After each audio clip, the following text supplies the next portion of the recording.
Go ahead, Narayan. What happens is, see the pressures the parents put on the children. See what happens is tomorrow, if Sachin Tendulkar's father was someone who wanted him to go to college and do a degree, Sachin Tendulkar would have not been where he is today. See, does it mean he's lesser learned? Sure. Or was Lata Mangeshkar lesser learned? So it is not that. But I'm trying to try to find but Sachin Tendulkar's father.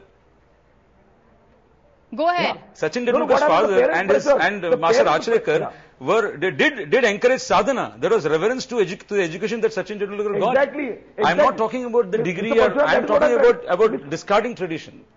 You're talking about a state of mind. Exactly, Mr. Parasuram, you're talking about a state of mind, Narayan. That is what my film shows. I'm talking about education in general. That is what my film is.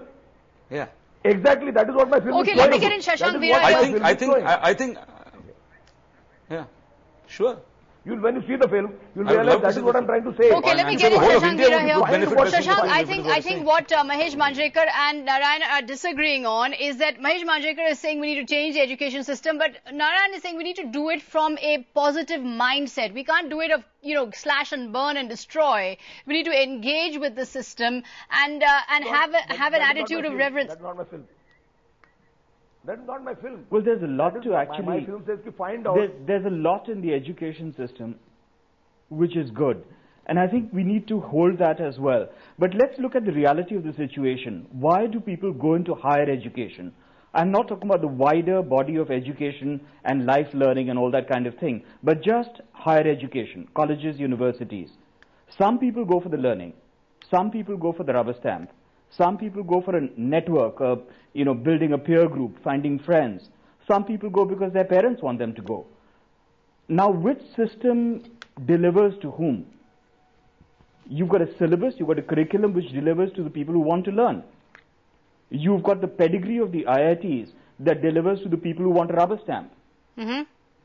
You've got some pressure from the parents which delivers, oh, my son is an engineer, or my daughter is a doctor. So you've got to look at a system which is delivering different things to different people. Now, when we talk about reverence of education and reverence of learning, I would say not really education, that reverence is something which is within each person, and only a small fraction of those people actually are in higher institutes of learning. Everyone who's in an institute of higher learning is not there because they want the learning. Right. And I think until we recognize that reality, we are going to be reforming something that we don't know what we are reforming. Right, so the reverence of education, that education is Saraswati, and we need to worship her and not abuse her, but at the same time reform what we have. Narayan, do you want to have a quick comment on that? Yeah, the only thing I'd like to say is that, when you, there are two things that I have a little problem with. Number one, it is not necessary to put the IITs above. I'm talking about education in general. I'm not even talking about higher education. In some earlier film, we found, elementary school teachers being derided. There are 55,000 elementary schools in Maharashtra, 11,000 have electricity. Innovation happens by each and every elementary school teacher, innovates in that school. And I think that is what, if you deride something like that, is something very dangerous. I'm not talking about only higher education. So derision is dangerous. Chetan, Bhagat. It's very convenient. It's very convenient. Right. Chetan, Bhagat, I'm going to give you the last word here. When you wrote your book, did you actually feel that you needed to make this kind of a very strong point on education, or were you hoping to generate this kind of debate, which certainly the film has done?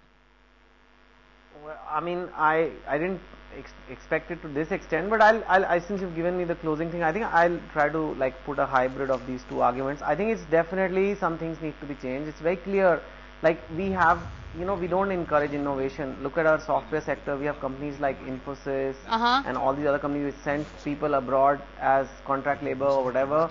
But we don't have even one Facebook or Twitter or a truly innovative internet company that we have created for the global platform. Every internet company in India is a derivative. So I'm not saying, and it comes from innovation and an ability to commercialize the innovation, and that's not there in the country. It's not there, right? We're going to have to leave it there. And Unfortunately, we're going to have to leave it there. We're completely out of time. But we do have a lot to be proud of. Nonetheless, we need to improve. But I think what also the panelists are coming across is we need to change with respect, not change with disrespect. Thanks very much indeed, Mahesh Manjrekar, Parasuram, Narayan, Chetan, Bhagat, Shashank, Vira. Thanks very much indeed. What's your final verdict to us? Is Three Idiots an accurate depiction of our Indian higher education system? 73% yes, rest saying no. Thanks for watching.